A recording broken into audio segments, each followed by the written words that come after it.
Hey everybody, Brennan here. Welcome back to another video. Today we're going to be playing the London system once again.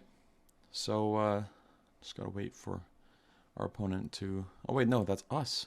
We have to play a move. I'm going insane. That's fine. So we're playing the London, and I'm gonna play a move to London, which does allow c5 immediately, which my opponent did not play.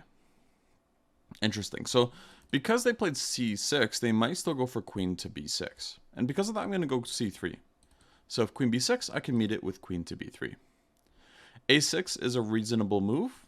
Sometimes you see these types of moves, but I don't know if it's really played here. Normally you see it after some like exchange Slavs. So yeah, I'm not exactly sure if that's the best here, but we're gonna find out, and we're just gonna keep playing as we do. Bishop to f5, and I'm gonna play queen to b3 here. Try to put them under pressure because they don't really have a nice way to defend this pawn. If they push b5, well, they're creating weaknesses, and that's something we definitely look forward to. Yeah, and now I'm looking at moves like a4 immediately. Where after a4, they don't want to take, but right now I am kind of threatening to take on b5. So one thing they can do is try to take my knight on b1. Or they can do this. Here I'm just going to play, I believe, knight to d2. Looks okay, just to avoid any bishop takes b1. But I'm not opposed to taking, but I kind of want to wait on that now.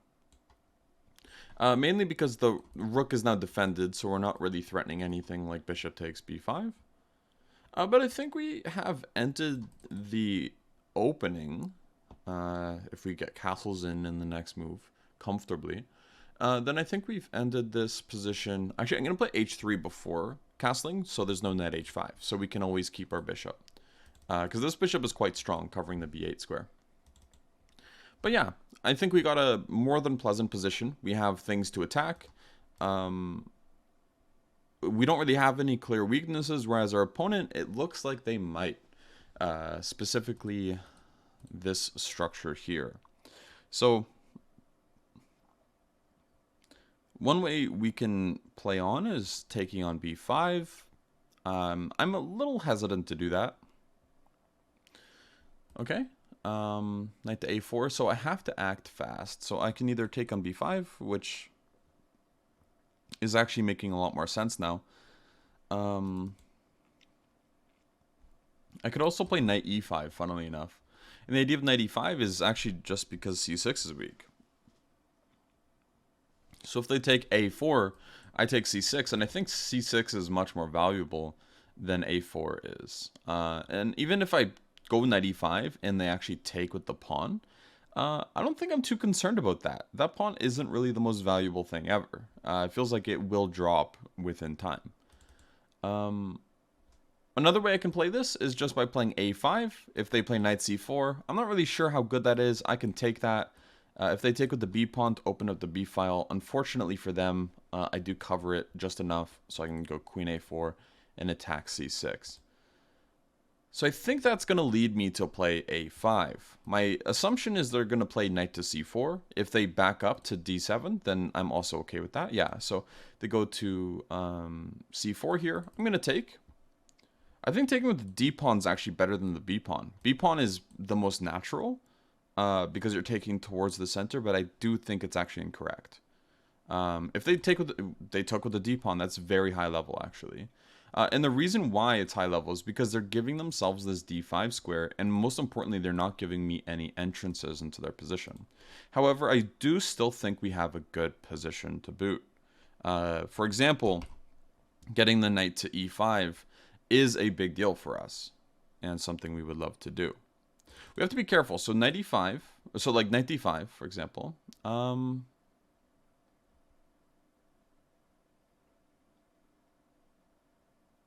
So if I go knight e5 immediately to attack c6, that's interesting, but I don't mind the trade either. And then knight e5. The problem is c5 is playable.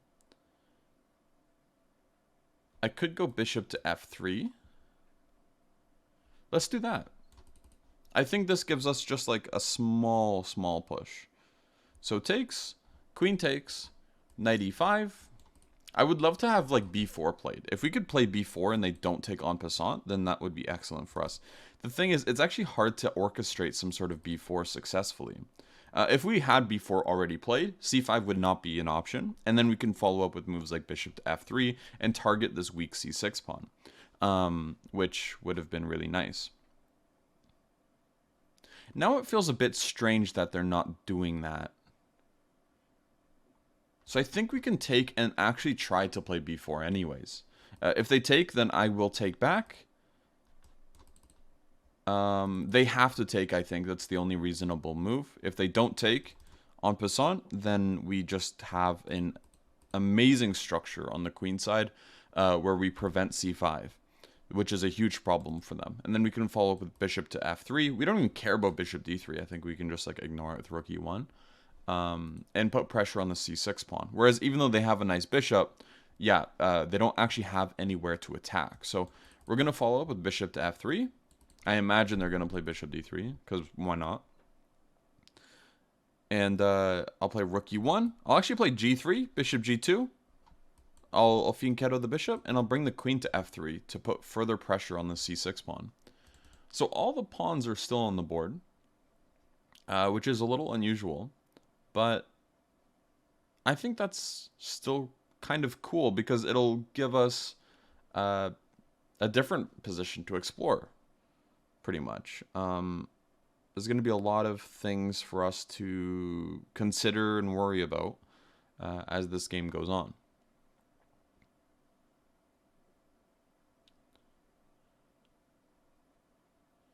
Another thing we could have tried is something like f4 to prevent e5, but I don't think e5 is the worst thing to allow. And they're going for it. Interesting. So I'm going to take that, because they have to respond somehow. And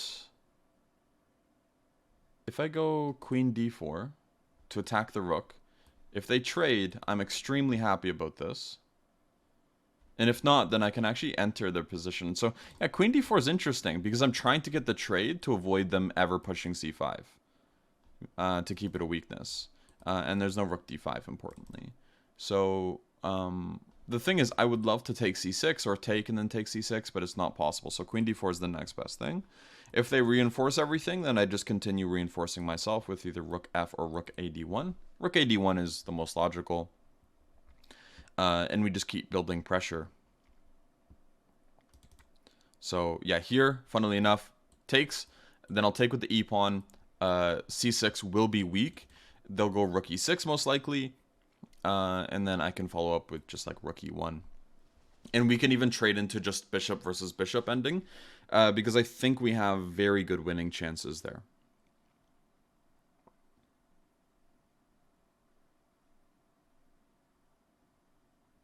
But the most important thing is I want to prevent c5.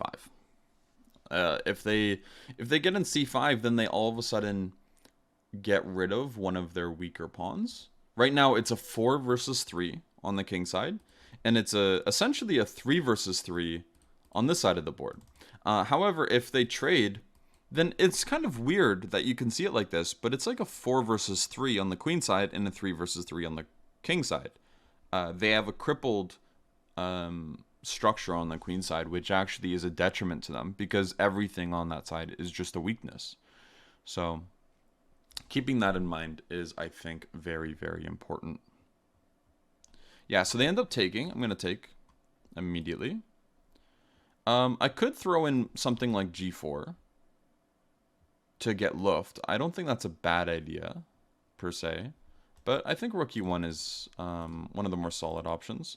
I have to be careful. So rook e8, I cannot, and I repeat, cannot go king f1 because of bishop d3 check. This would be a disaster. Instead, I can just take. They'll take with the rook because they have to. And then I'm thinking moves like g4 and bringing my king up the board, because there's actually no entry squares for them. Yeah. I could also still consider something like d5. It's not ridiculous at all, because After d5, I could go bishop b7, and they still have weaknesses despite me trading some stuff off. That's interesting. So it's all about g4 or d5. The thing is, if d5 takes, they're going to go bishop e4. That's a problem for me, mainly because they're trying to trade that piece off. And I don't know if I want to allow it like that.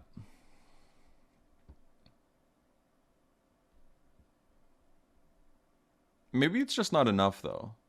d5? I don't think it's enough, because, yeah, their rook's actually hanging in the end. So d5 is a very strong move here. And this is kind of like the London system player game. Like, this is exactly what London players should excel at, is just getting a position that has like the smallest imbalance possible, which is just the difference in pawn structure and the difference in the quality of just one pair of minor pieces, in this case the light square bishops, and because of that you just have this overwhelming advantage. So being aware of how to press in these positions is super important, and will win you a lot of games if you just work on this one thing, which is just focusing on the quality of one minor piece versus the other. Not all of them, just like one versus the other, and then making the game all about that. And that's exactly what's happening. So d5. The problem is they can't really move away. Of course, we just take on c6, and this would be winning.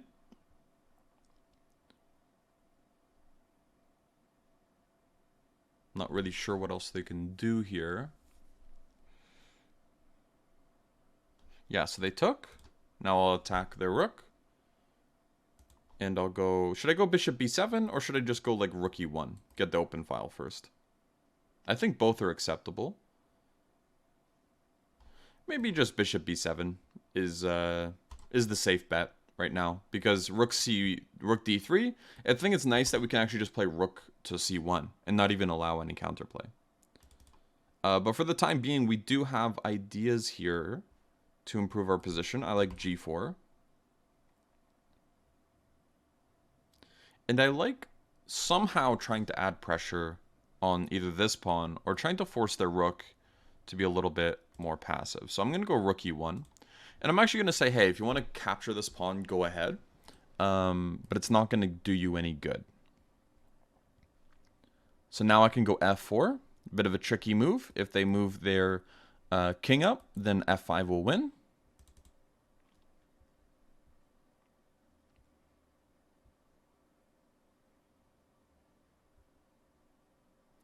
And they go f5 themselves, which I think can be agreed that that's something we're very happy about, actually. Just got to find a way to continue here. How do we continue in this position? So I like bringing the king up. Rook d2 I can meet with rook e2.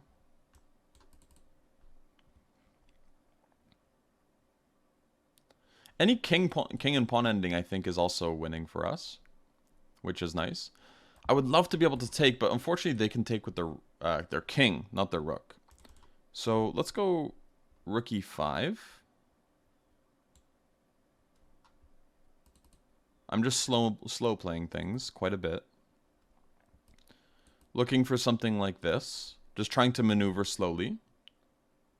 We don't need to be extremely fast here.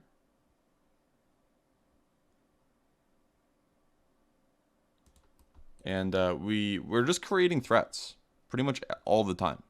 So rook d2, I'm just going to go king g1.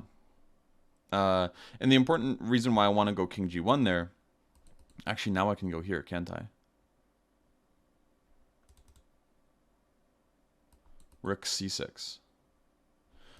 Because the problem is, if they go rook d2, king g1, and rook d3 or something, I go bishop c8, and I'm always threatening to just exchange the bishops. And I don't think they can accept this exchange itself, because they have to go bishop c8 in the first place, and then we get king e3 d4 in way too fast. I think we're winning. But we'll have to see if we're winning. The problem is all of their pawns are on light squares. Every single pawn, which is a good sign. So, yeah, they have to go bishop c8 here. And now I can go king to e3, king e6, and then king d4.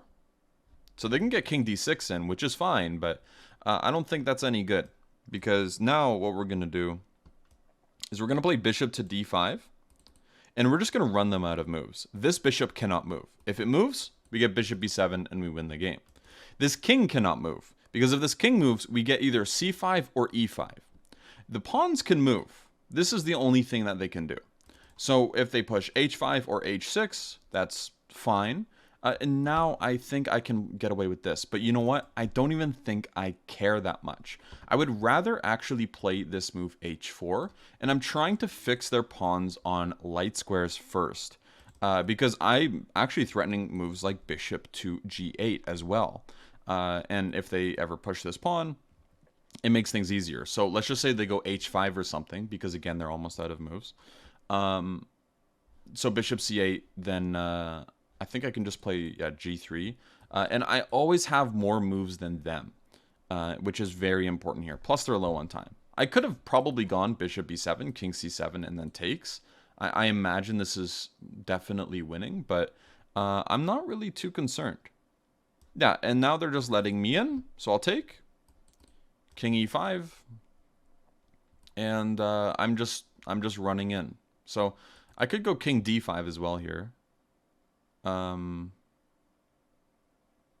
I don't want to run into issues with h6, where after g3 there's h5, and then all of a sudden it's my move and they get some sort of opposition or something. So I'm just going to run in. Probably the best bet. They're a bit slow here with king d6. Because I think I am grabbing too many pawns first. They take e4 or f4. But this pawn 1, 2, 3, 4, 5, whereas 1, 2, 3, 4, 5, 6, right? They're pretty slow. Yeah, we'll just keep pushing. And as we can see, we are much faster. So c2, we can play queen b2 check. And here, we can just play queen h1. And queen c1, and we're fine. We will take on f5. We will go to e4. Or maybe we should go... Yeah, we'll go to e4. And it looks like we should be okay. So we just want to make sure that we don't overdo things here. King e3. And the idea is b2, we can give a check here. Check here. And the problem is, after king a4, we can take with check, and we're fine. And if king to a2, we can take, and it's actually pinned to their king. Meaning that they have to move their king. Then we can just probably sacrifice and just start pushing this pawn, I imagine. So let's go over this in an analysis board, as per usual. So yeah, I felt like we got a little something here, and that's always nice to be able to say. H3 felt like an important move, because again, yeah, if we castle, which is probably fine, we do allow that h5. Meaning that we are going to be losing the bishop pair if they're so desperate to get it. I don't know if they should really take on e5 if they try, though. Because here, if they take on e5, we can take with the d-pawn. Actually, we can take with the knight as well, which attacks the knight and the c6 pawn. Yeah, that's even better. Normally, what you'll see here in these positions is you actually take with the e-pawn. And this is also quite bad because this guy is just completely out of the game. And then they just run into some sort of coordination problems where everything's just getting very, very uncomfortable to maneuver. And as you can see, this is also winning for white. So, yeah, h3 was played. Castles and a5. I'm not really sure if a5 was best, but I wanted to try it out. And actually, yeah, I only looked at b takes because that's the only move I thought people would play around this level. But I was really impressed by d takes, which is much higher level. There's like a fruit fly. I think it's gone. Okay. Um, and yeah, so yeah, when we play this position, the thing is they do get this knight to d5 very comfortably. They do get c5 in, and if we had our pawn on b4, this would be a much different position. Maybe not completely because they would still get knight d5, attacking f4 and c3. But there are some key differences there. Where c5 isn't really playable, so their dynamic chances in a position where they do have some weaknesses is a little bit less likely. So let's go through the game. So here I was expecting c5. I think this is the most natural move. Takes on d7. Yeah, I tried b4. So honestly, I think the only move here, other moves might be given by the engine, but I think the only move for black to ever consider is just to take on b3. You cannot allow white to prevent c5.